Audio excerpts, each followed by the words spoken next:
Глубоко уважаемая Валентина Ивановна, высокие гости, подруги.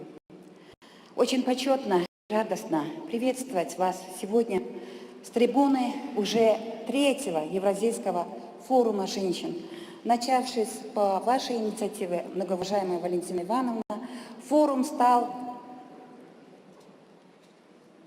знаковым событием не только для региона, но во всем мире. Этому свидетельство широкое представительство на форуме женщин, международного сообщества, агентств системы Организации Объединенных Наций и других ключевых партнеров, объединенных с целью повышения роли женщин и поддержки их глобальной миссии в новой реальности. Разрешите поделиться с вами некоторыми фактами, демонстрирующими достижения и прогресс Республики Таджикистан за последние годы благодаря разработке и внедрению целевых национальных стратегий в интересах женщин.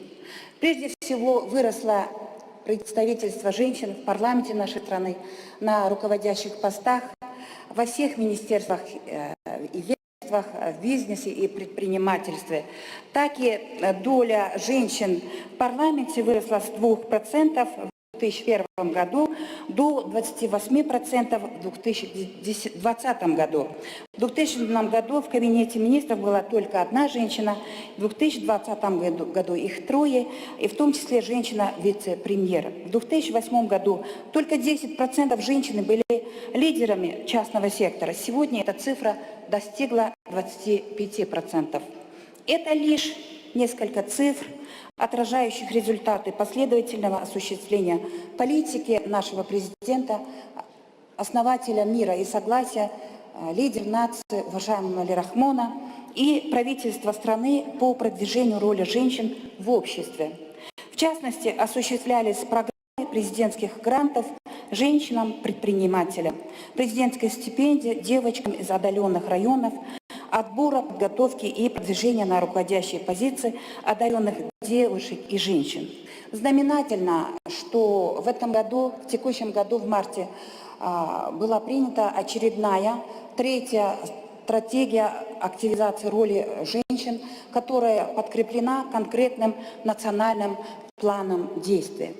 Дорогие подруги, находясь на этой трибуне, я не могу не коснуться вопроса, который волнует сегодня все мировое сообщество, ситуации в Афганистане.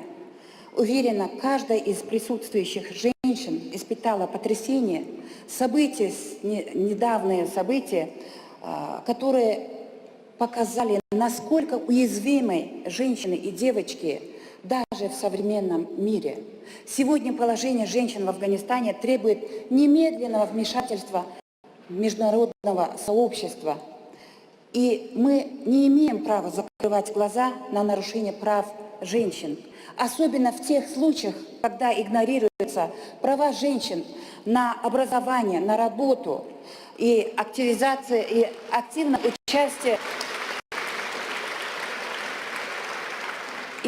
участие управления государством. Ранние и насильственные браки возводятся в ранг государственной политики. Мы можем, наш голос должен быть услышан.